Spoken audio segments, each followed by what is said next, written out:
Hello, dear Vivant wine lovers, and welcome to the experience of Bourgogne. I hope you're all well and ready to start.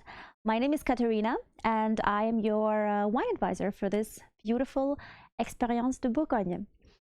Now, let us go through a little outline of what we're going to look at today, what we're going to talk about today. First, we will see how the Burgundy developed historically, the region of Burgundy, how it was shaped by the history. Then we will see how the natural factors influence the region and dive deeper into the notion of climat. Then we'll talk about, of course, the grape varieties of Burgundy, the Pinot Noir and Chardonnay, and then talk about classification and the pyramid of the appellation. But first, enjoy this beautiful video of Bourgogne.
What a great video. I'm sure you're all looking forward to visiting the beautiful region of Bourgogne.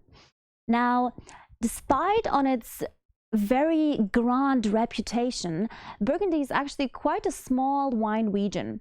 It is located in France, only 1.5 hours away from Paris and around 2 hours away from Geneva.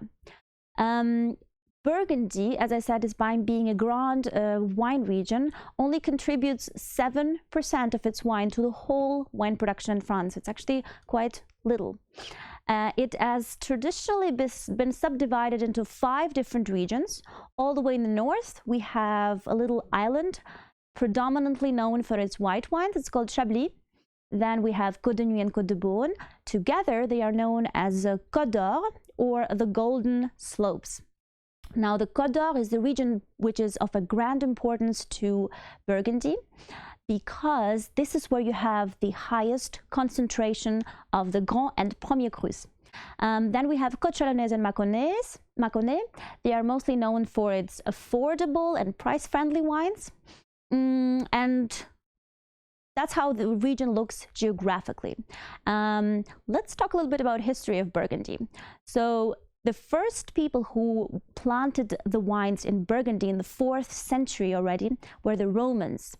Later on, the tradition of winemaking was enriched by the know-how of the Benedictine monks, and they were the ones who basically attributed a spiritual quality to the wine in Burgundy.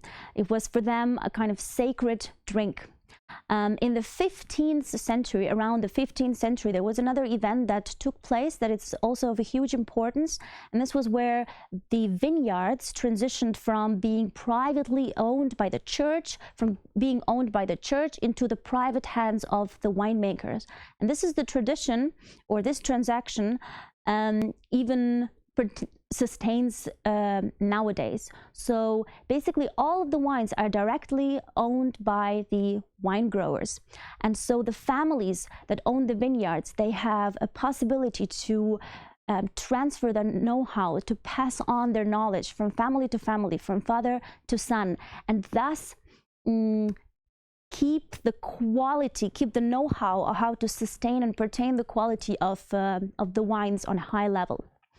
Now let us talk about some natural factors that have also shaped the region, because it is not only the historical timeline that matters to the region of Bourgogne, but the natural factors such as climate and or weather conditions, exposure and orientation of the slopes, as well as soil composition. They also play a very important role. Now the climate. Burgundy enjoys a continental climate that mostly means high seasonality, but at the same time very strong fluctuations of the temperature during the ripening seasons. Remember this and imagine a vine growing, and imagine the day during the summertime, during July and August, bringing a lot of warmth and a lot of lights to it so that the berries ripen perfectly. And then imagine the nights coming in and bringing all of the coolness and the freshness to help support the grape's acidity. And acidity here plays a very important role.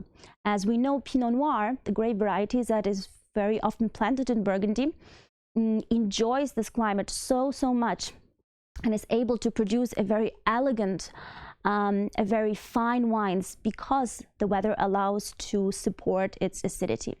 And another important aspect is, of course, soil composition, or what we call the bedrock in Burgundy, or La Roche-Mère. The soil composition in Burgundy is truly unique, and this bedrock dates back to 200 million years ago. So we're talking like the era of dinosaurs almost. And through this uniqueness of bedrock, we have multiple expressions of limestone and clay.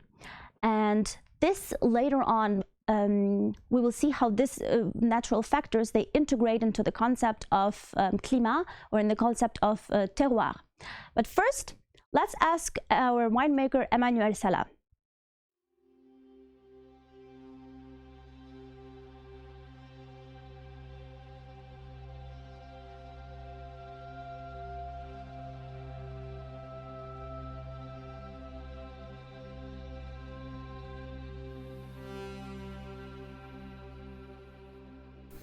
Donc là, on est vraiment sur l'histoire de la Bourgogne, la typicité des sols bourguignons. 2 parcelles plantées la même année, puisque on est sur Pôle jaune et Chantrerie jaune. Les 2 parcelles ont été plantées en 2001. Même cépage, donc, Pinot Noir. Même clone. Même winemaker. Et tellement de différences alors qu'elles sont à 25 mètres d'écart dans le vignoble. La première, Pôle jaune, tout à fait typique des vins de la côte de Beaune. C'est croquant, il y a un joli fruit, des tanins qui sont un peu affirmés. Mais on est surtout sur la fraîcheur, l'élégance, une jolie longueur en bouche et une finale qui fait saliver. Le deuxième, sur Chantrerie jaune, où on a un sol avec des argiles beaucoup plus complexes. Tout de suite, on est sur un vin beaucoup plus sérieux, beaucoup plus profond. La trame tannique très serrée et beaucoup plus veloutée. On a un peu un effet de multicouche, une profondeur en bouche et une finale qui fait encore beaucoup plus saliver avec encore beaucoup plus d'énergie. Là, on est plus sur un vin qui ressemblerait à un grand cru de la Côte de Nuit, alors que là, on est sur un joli vin de la Côte de Beaune. Et ça, c'est toute la richesse de la Bourgogne. Et il n'y a peut-être qu'en Bourgogne qu'on peut avoir une telle différence avec 20 mètres d'écart sur 2 parcelles.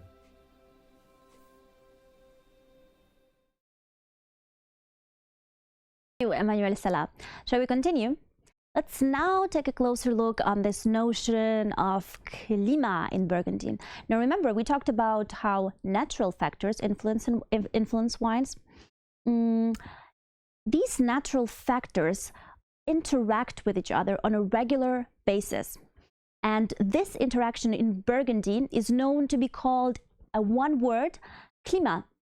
Climat is basically synonymous of a terroir, and it means an interaction between, or symbiosis of, microclimate, soil composition, and the orientation and exposition of the slopes. Now this word, climat, is of very big importance in Burgundy, and if you really understand it, then the whole gateway of Burgundy wines opens up to you, and you understand where this complexity of the region is hidden. There are 1,247 different climats in Burgundy. So the variety is just unique. And all of these climats, since July 2015, are declared a UNESCO World Heritage. Now, each of these climats has a unique interaction between the soil, between the microclimate, and also between the slope orientation and exposition. Remember that, because the concept of climat plays a very, very important role in the classification system of Burgundy's appellations. It is actually on the basis of the classification system.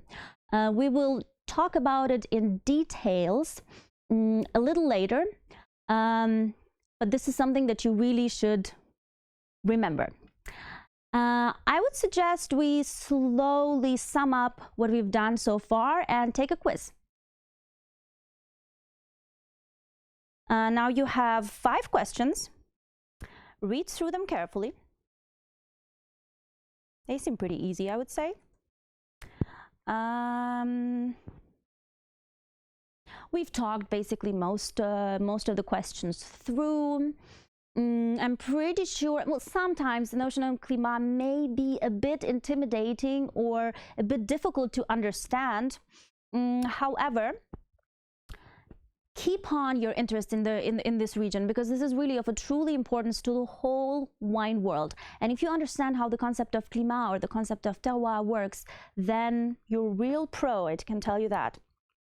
Take your time, read through the questions carefully, and answer them. We still have a couple of seconds. This looks actually pretty good. I'm very surprised, I have to say. Burgundy is a complex wine region. I keep on repeating that because it really truly is. So you can give yourself a thumbs up for answering at least 2 to 5 questions correctly, 2 to 3 questions correctly.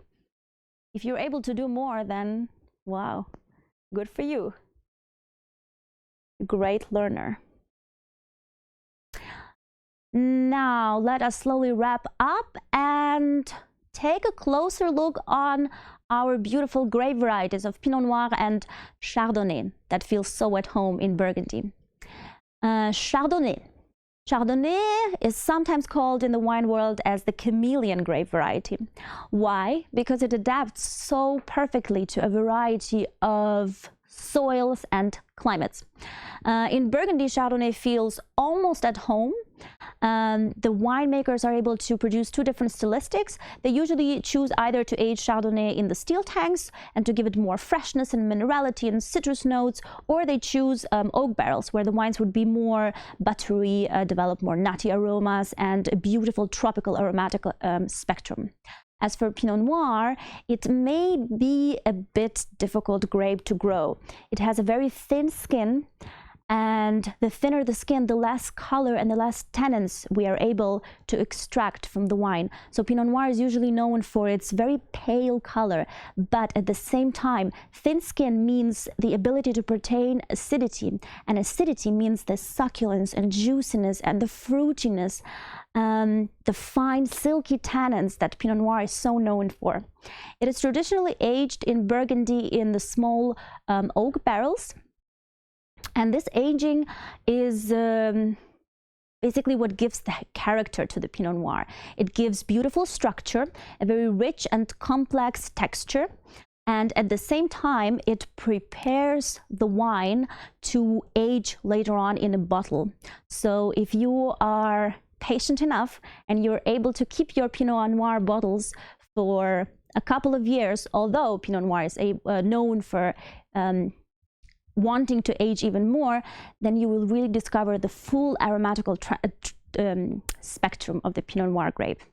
Now let's move on to classification pyramid. I would actually invite you to, or invite myself, to have a look at our social media questions and kind of incorporate them into explaining the classification pyramid of Bourgogne. Now, the first question is actually pretty good. Bordeaux and Burgundy differences. They do have their own differences. Both of the classifications were in Bordeaux and Burgundy were made around 1855, but the main difference between these two regions is that Bordeaux, as a basis of classification in Bordeaux, are taken the dwellings or the so-called chateaux. In Burgundy, it's completely different. In Burgundy, we talk about terroir and climat and the classification of vineyards. This is what serves as a strong basis for later on classifying the wine vineyards. Now, if you look on the pyramid, you will see 4 different levels. We have appellation village and we have appellation régional. Those two contribute almost to 90% of the whole classification of the whole vineyards classified, and we only have 11%, the precious 11% classified as Premier Cru, and only 2% of the whole vineyards in Burgundy are classified as Grand Cru. You can now see the specialty and the exclusivity of the wines, because Grand Cru means, first of all, there are special, very strongly regulated rules to vinify the wines and to farm them. And on the other hand, the uniqueness of the interaction between the microclimate